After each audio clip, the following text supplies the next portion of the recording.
Une seule locomotive peut tirer des milliers de tonnes sans que ses roues ne dérapent. Ça semble impossible, car avec un tel poids, normalement elle tournerait à vide. Mais ce n'est pas le cas, et la raison défie toute logique.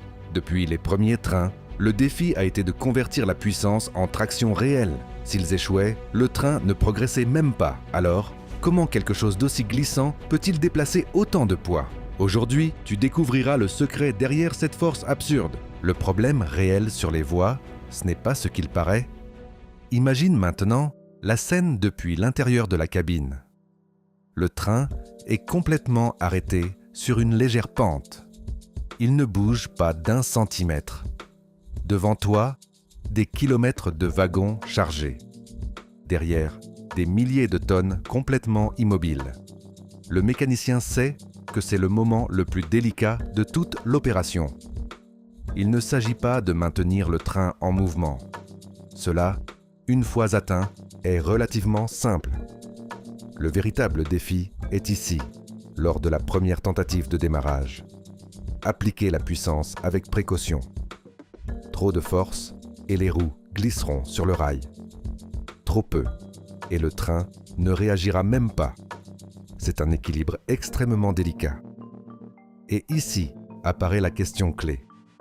Si le problème n'est pas de faire avancer le train, mais de le démarrer à partir de zéro, pourquoi cet instant est-il si critique ? Le contact le plus glissant du transport. La réponse commence par quelque chose de presque invisible. Le point exact où tout se passe. La roue d'acier contre le rail d'acier. À première vue, cela semble être une union solide, presque parfaite. Mais en réalité, c'est l'un des contacts les plus glissants de tout le transport. La friction entre l'acier et l'acier est étonnamment faible. Bien plus faible que celle d'un pneu sur l'asphalte. Et cela présente un énorme avantage. Une fois que le train est en mouvement, il peut se déplacer avec une efficacité incroyable, tirant des tonnes avec très peu de résistance. Mais ce même avantage est aussi son plus grand problème. Car avec si peu de friction disponible, tout excès de force fait que les roues tournent sans avancer. Elles perdent de l'adhérence. Et à ce moment-là, toute cette puissance ne sert plus à rien. C'est ici que naît la contradiction fondamentale du train. Il est conçu pour déplacer d'énormes charges avec facilité. Mais c'est précisément pour cela que les démarrer est bien plus compliqué qu'il n'y paraît. Comparaison à partir du monde réel du transport. Pour mieux comprendre, pense à quelque chose de plus proche. Un camion coincé dans la boue. Il a des roues en caoutchouc conçues pour s'agripper au sol. Et pourtant, il glisse. Peu importe la puissance. Sans traction, il n'y a pas de mouvement. Maintenant, compare-le à un train. Des roues en acier sur des rails en acier. Encore moins d'adhérence. Et pourtant, il tire des milliers de tonnes. Non pas parce qu'il a plus de traction, mais parce qu'il utilise la force d'une manière complètement différente. L'importance du poids sur les essieux. Ici, entre en jeu un facteur qui change tout. Le poids. Les locomotives ne sont pas légères par hasard.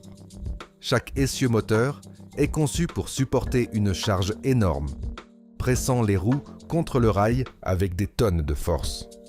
Et cette pression est clé, car la traction disponible ne dépend pas seulement du matériau, mais de combien de poids pousse une surface contre l'autre. Plus ce poids est grand, plus l'adhérence générée peut être importante, même dans un contact aussi glissant que l'acier. C'est pourquoi une locomotive peut peser plus de 100 tonnes et une grande partie de ce poids est stratégiquement répartie sur les roues qui transmettent réellement la force. Mais ce système a une limite. Si l'on applique plus de force que cette adhérence ne peut supporter, les roues commencent simplement à glisser. Et à cet instant, tout revient au même problème.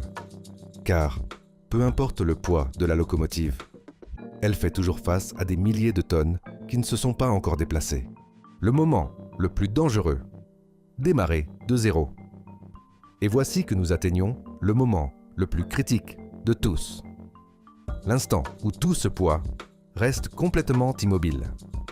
Car tant que le train est en mouvement, la résistance est relativement faible. Mais en démarrant de zéro, entre en jeu quelque chose de bien plus exigeant, le frottement statique. C'est comme essayer de déplacer un objet énorme qui est resté des heures au même endroit. Maintenant, imaginez que cet objet n'est pas une boîte, mais un bâtiment entier. Si la locomotive devait tirer tous les wagons en même temps, à partir de l'arrêt, elle aurait besoin d'une force initiale colossale, bien plus grande que celle que ses roues peuvent transmettre sans perdre de traction. Et c'est là que tout devrait échouer, où les roues devraient tourner dans le vide, sans que le train ne bouge. Mais ce n'est pas le cas, parce qu'en réalité, quelque chose de très différent se passe à l'intérieur du train. Et si vous aimez ce type d'histoire et de curiosité sur les trains, abonnez-vous, car ce qui vient après est encore plus surprenant. Ce qui se passe à l'intérieur du train, mais que personne ne voit. Si vous observez attentivement un train de marchandises, lorsque celui-ci commence à bouger, il y a un détail qui passe presque toujours inaperçu. Tout ne démarre pas en même temps. Pendant les premières secondes, on perçoit une légère secousse, puis une série de petits chocs métalliques qui parcourent le train d'un bout à l'autre. Clac, clac, clac. Ce n'est pas du bruit aléatoire. C'est un signal, un indice que les wagons ne réagissent pas comme un bloc unique, mais comme une chaîne d'éléments indépendants qui se mettent en mouvement les uns après les autres. Et ce comportement, qui semble être un simple effet secondaire, est en réalité la clé de tout le système. Car cela signifie que la locomotive ne fait pas face à tout le poids en même temps. Le système caché entre les wagons. Derrière ce comportement se cache un détail de conception que presque personne ne remarque. Entre chaque wagon, il n'y a pas de lien complètement rigide. Il existe une petite marge, un espace minimal qui permet un certain jeu entre les accouplements. À première vue, cela semble insignifiant. Mais en réalité, il est là pour une raison très précise. Cet espace évite que toute la force de la locomotive ne se transmette d'un coup à tout le train. Il introduit un retard, une séquence, une manière de répartir l'effort dans le temps. C'est comme si, au lieu de pousser une rangée complète d'objets en même temps, on les mettait en mouvement un par un. Et ce détail change complètement les règles du problème, car cela signifie que la locomotive n'a pas besoin de vaincre toute la résistance en même temps, mais de l'affronter progressivement. Et cela nous rapproche, enfin, de la réponse. Le train ne se déplace jamais en entier. Maintenant, tout s'emboîte. Le train ne se déplace jamais en entier. Ce qui se passe réellement est bien plus ingénieux. Lorsque la locomotive commence à appliquer la force, elle élimine d'abord ce petit espace entre les attelages.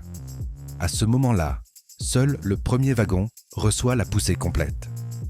Il se met en mouvement. Ensuite, ce wagon transmet la force au suivant, qui se met en mouvement un instant plus tard. Et ainsi de suite, un par un. Ce système, connu sous le nom de slack action, avec les mécanismes internes d'absorption appelés draft gears, permet à la force d'être distribuée de manière progressive tout au long du train. Au lieu de faire face à des milliers de tonnes d'un coup, la locomotive n'a qu'à réveiller chaque wagon en séquence. Et cela élimine complètement le pic impossible de résistance initiale. Que se passerait-il sans ce système?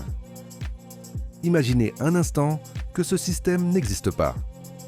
Que tous les wagons soient reliés de manière complètement rigide, sans aucun espace entre eux.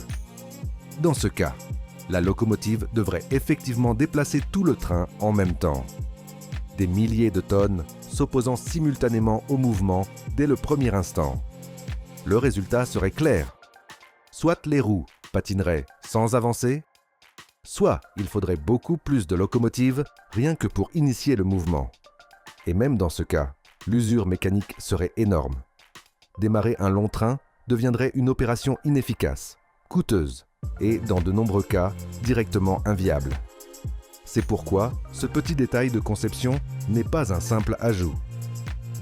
C'est ce qui permet au transport ferroviaire de fonctionner à l'échelle que nous connaissons aujourd'hui. Et si ce voyage dans le monde des trains t'a surpris, la vidéo que tu as à l'écran va encore plus loin. Elle va te montrer quelque chose que très peu connaissent. Rentre maintenant avant qu'on te le raconte.